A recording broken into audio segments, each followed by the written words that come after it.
Hello friends, आपके इस हमारे यूट्यूब चैनल पर आपका बहुत बहुत स्वागत है। आज हम आप लोगों को आयत चित्र बनाना बताएंगे कि आयत चित्र का डायग्राम कैसे बनता है, कैसे हमारे मान को कैसे आयत चित्र द्वारा प्रदर्शित करते हैं। ठीक है ना। तो कैसे प्रदर्शित करते हैं आज उसके बारे में बताएंगे, तो बने रहिए हमारी इस वीडियो में और लास्ट तक देखिएगा ये वीडियो। तो हमने यहाँ पे एक क्वेश्चन लिख दिया गया है। तो लिखा है कि नीचे दिए गए बारंबारता बंटन को आयत चित्रों द्वारा प्रदर्शित कीजिए। यहाँ पे मैंने मान लिख दिया है और बारंबारता। तो इसका डायग्राम कैसे बनाते हैं, तो चलिए देखते हैं इसको हम कि कैसे सॉल्व करते हैं। सबसे पहले हम लोग क्या करते हैं, इसका डायग्राम बनाते हैं। तो हम क्या करते हैं, हम एक आरेख खींच लेते हैं, एक रेखा खींच लेते हैं, ठीक है ना। तो यहाँ पे हम लोग एक रेखा खींच लेते हैं इस तरह से।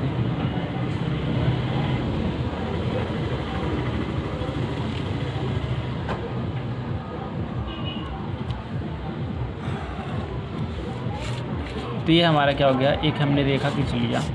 अब इसको हम लोग क्या करते हैं, प्रदर्शित कर देते हैं। जैसे मान लीजिए ये हमारा स्टार्टिंग पॉइंट 0 था। तो यहाँ पे हम लोग क्या कर देते हैं, यहाँ पे 0 से 10 कर देते हैं, यहाँ पे 10 से 20, यहाँ से 20 से 30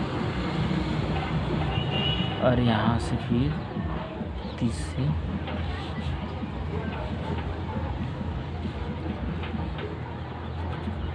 40, 40 से 50, 50 से 60। ये हमारा क्या हो गया, 10 से 0 से 10, 10 से 20, 20 से 30, 30 से 40, 40 से 50, 50 से 60 हो गया। अब यहाँ पे हम लोग क्या करते हैं कि कितना यहाँ पे नंबर से टोटल मैक्सिमम नंबर 20 है, तो हम लोग 20 तक ले जाएंगे। तो यहाँ पे ले जाते हैं 2, 4, 6, 8, 10, ठीक है ना, 12, 14, 16, 18, 20, 22, ठीक है ना। हम लोग 22 तक ले गए। अब क्या करना है, अब हमको ये देखना है कि जो हमारा 0 से 10 के बीच में कुल कितने हैं, यहाँ पे 4।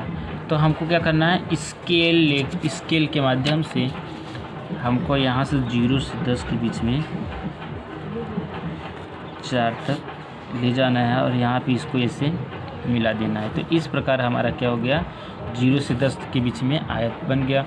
अब क्या होता है कि 10 से 20 के बीच में कुल कितने हैं, 8 है संख्या। तो यहाँ पे हमारा 8 नंबर है। तो यहाँ पे हम इसको स्केल के माध्यम से 8 तक ले जाएंगे और इसको इस प्रकार से मिला देंगे। फिर 20 से 30 के बीच में कितना है, 16।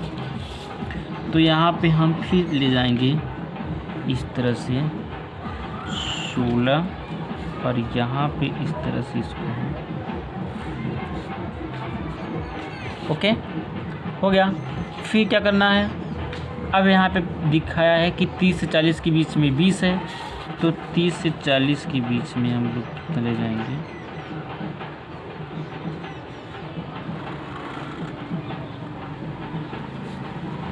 20, ओके। अब अगला क्या है, 40 से 50 के बीच में कितना है, 18 है। तो 40 से 50 के बीच में 18 ले जाएंगे। तो ये हो जाएगा इस तरह से, ये 18 यहाँ पे है, तो इसको हम ऐसे मिला देते हैं। फिर क्या है, 50 से 60 के बीच में कितना है, 6 है। तो 50 से 60 के बीच में हम लोग 6 पॉइंट पे ले जाएंगे। तो ये है इसका ये पॉइंट, तो यहाँ पे इसका। तो दोस्तों इस तरह से हम आयत चित्र बनाते हैं, ठीक है ना। हमारा जो बारंबारता मान दिया रहता है और जो वर्ग अंतराल दिया है, इसको हम इस तरह से डायग्राम के माध्यम से इसके द्वारा प्रदर्शित करते हैं, आयत चित्र के द्वारा, ठीक है ना। अगर आयत चित्र द्वारा दिया गया है तो हम इसको इस तरह से प्रदर्शित करते हैं, ठीक है। दोस्तों ये है एक दूसरा क्वेश्चन। अब इसमें क्या लिखा है, सप्ताह दिनों में बच्चों की उपस्थितियों संख्या का दंड आरेख द्वारा प्रदर्शित कीजिए। उसमें पूछा था आयत चित्र द्वारा, इसमें पूछ लिया है दंड आरेख द्वारा। अब हमको इसमें क्या करना है कि यानी कि सप्ताह के जो हमारे दिन होते हैं उस दिन कितने बच्चे आते थे, यानी सोमवार को कितने बच्चे, मंगलवार को कितने बच्चे, बुधवार को कितने बच्चे। तो इस तरह से हम इसमें किसके माध्यम से, दंड आरेख के माध्यम से प्रदर्शित करते हैं। तो चलिए देखते हैं कि इसका डायग्राम कैसे बनता है। तो बने रहिए हमारी इस वीडियो में। अब इसमें क्या करना होता है, हम फिर उसी तरह से एक ये खींचते हैं रेखा,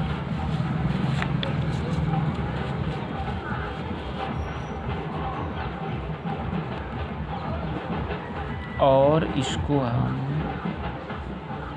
इस तरह से खींच लेते हैं। ठीक, ये हमारा हो गया। अब हमको करना क्या है, अब हमको करना है, अब यहाँ पे सप्ताह है तो 7 सप्ताह हैं, तो मान लीजिए 1 हो गए, 1 2 3 4 5 6। तो यानी कि यहाँ पे हमने कर दिया सोमवार, यहाँ पे हमने कर दिया, यहाँ पे सोमवार, यहाँ पे मंगलवार, यहाँ पे बुधवार,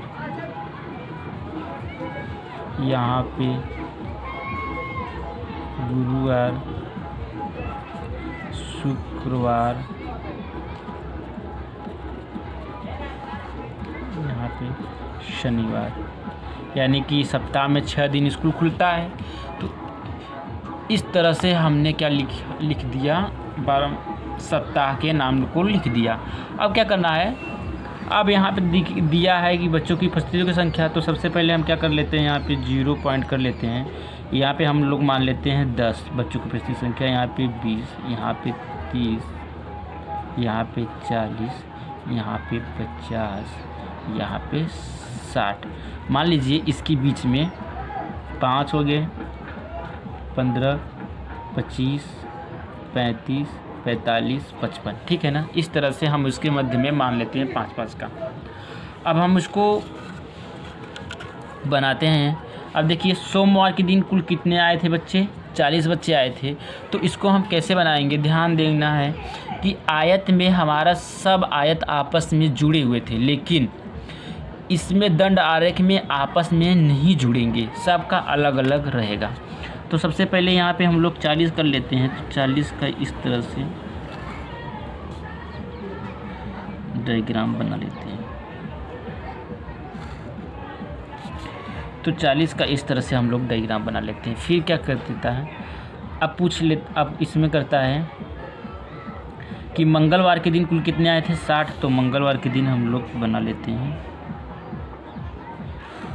60।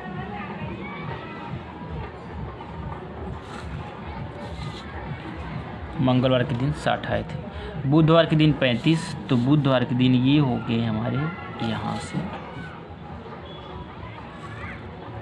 35। ठीक, फिर क्या है, गुरुवार के दिन 20। तो गुरुवार के दिन हम यहाँ पे ये हमारा 20 हो गया।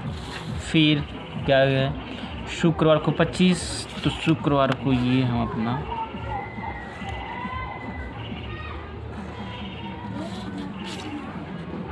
25 हो गया। फिर शनिवार को कितना है, 45। तो शनिवार को हम क्या कर देते हैं, 45 कर देते हैं। तो शनिवार को हम ऐसे यहाँ पे इस तरह से देखेंगे कि ये 45 यहाँ पे है। तो ये आएगा डायग्राम,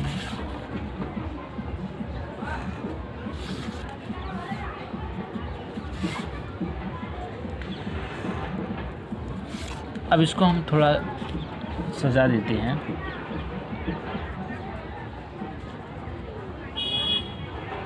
मान लीजिए हम लोग ऐसे कर लेते हैं, ठीक है ना।